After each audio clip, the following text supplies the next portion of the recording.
Usually when a franchise says that it's the epic conclusion to something, sometimes it's true, but in this case, guys, they're not going to stop making Jurassic Park movies. I'm telling you that right now.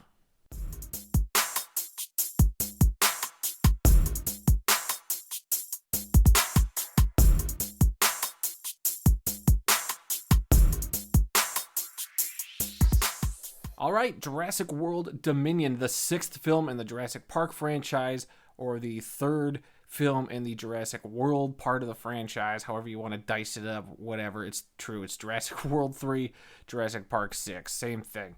And if you've seen the last movie, you know that we kind of ended up with dinosaurs in the world. They're migrating around. They're now kind of part of the ecosystem, and that's a big crux of the story here is the dinosaurs and their impact on the ecosystem. Sort of, as well as some other threats that kind of pop up, some genetic threats, and it's kind of the same old with this film. I mean, they take the interesting concept of the dinosaurs in the real world to some cool places. I really like a lot of the things they did there, a lot of great ideas. Another thing I really like about this is you're bringing in, you got your current cast, with Chris Pratt and Bryce Dallas Howard, fun, I've liked them in these movies. Then you're bringing in the old guard, you're bringing in the old cast from the original film.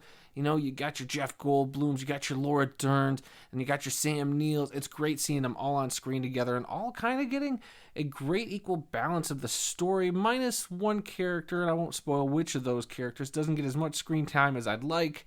But hey, it is what it is. A film can only be so long, and you can only focus on certain characters for a certain amount of time. So it's an interesting juggling act they do. There's a lot of different story threads they're bringing in. I mean, the main crux of this story, though, is, there's a company, and they want the DNA of the clone Maisie Lockwood from the first film.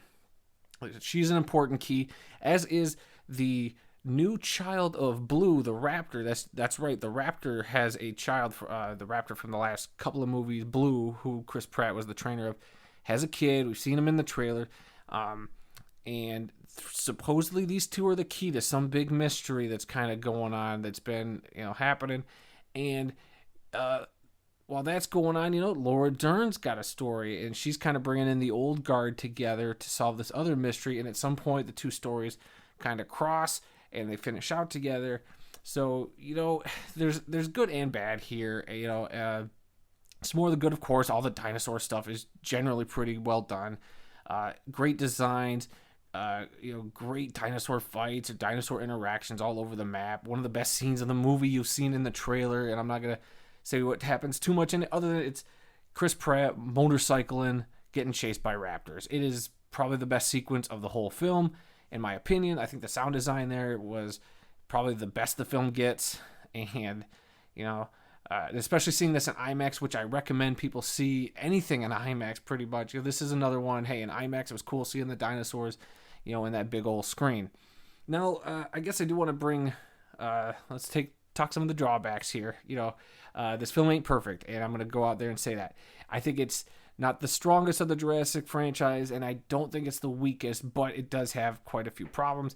While as interesting as the story gets, I do think it gets problematic at times, because it feels like they had all these great threads and ideas that they kind of start off with, and not that they mislead you, but it doesn't go in the directions where I think would have been more interesting. They kind of play it safe for the most part, and I think I get it with a franchise movie. You might not want to take too many chances, but here, if you're saying it's the epic conclusion, take it somewhere interesting. Take it somewhere where maybe in 10, 15 years we can come back and explore what happens.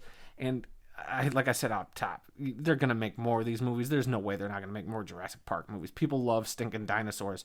So even if this movie does terrible at the box office, it doesn't make a bunch of money, which I think it's going to make a bunch of money, they're going to revisit this at some point anyway. It's going to get another Jurassic World kind of reboot / sequel. So whatever, we'll see what happens.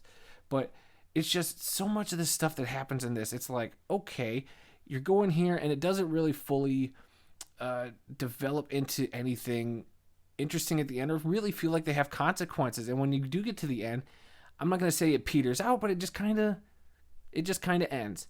And then they kind of go, it's almost like those 80s movies where they freeze frame and they put an explanation of what happens to a character at the end.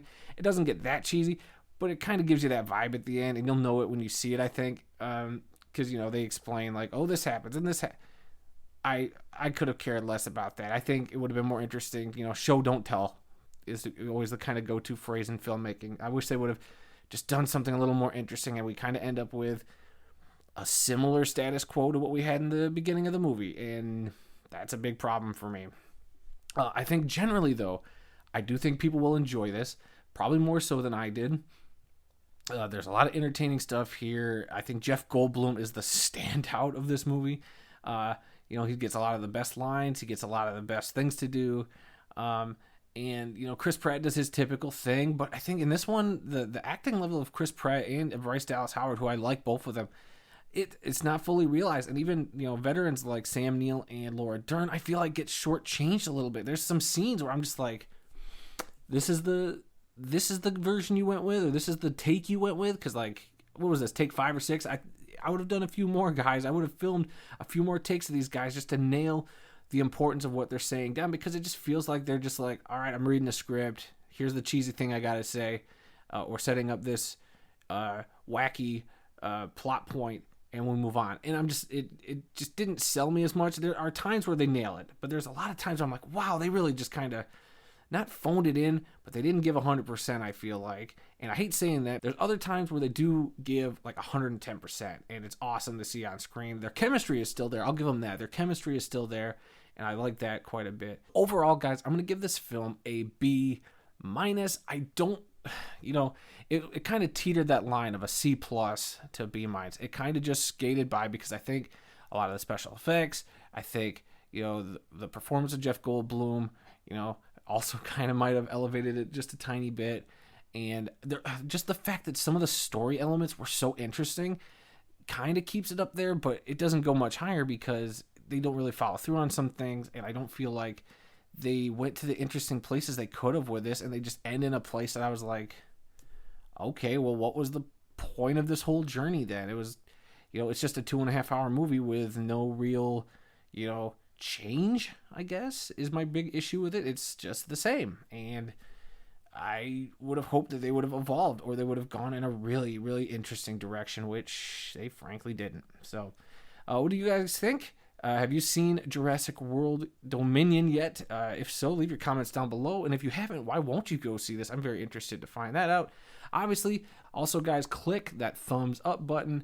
Liking the video always helps us out. And then if you could also hit that subscribe button. And when you do that, also, you could find the little bell icon that lets you know when I post new videos. Because I know I haven't done as many reviews as of late. The movies have kind of been teetering on my interest level. But I think we're getting into some, we're going to be a few weeks now getting some reviews in, because we got some stuff coming. And I do also want to shout out, before I leave, I want to shout out my local movie theater for putting up a really cool Jurassic Park. Like, they kind of did the IMAX doors up like the doors from Jurassic Park. And I took my cousin, who's a big Jurassic Park fan, to see the movie, and he loved it. And we had a good time seeing the movie together. And it was his first movie in IMAX. So he was in awe of the giant screen. And it was really cool seeing him just kind of taking it all in, because we sat kind of, not really close, but we kind of sat in a good spot. We were like right in the middle, just low enough to where you can see the whole screen. And I think he enjoyed it quite a bit. So thank you, my local Celebration Cinema, for that experience. So yeah, so until next time, guys, I'll be seeing you.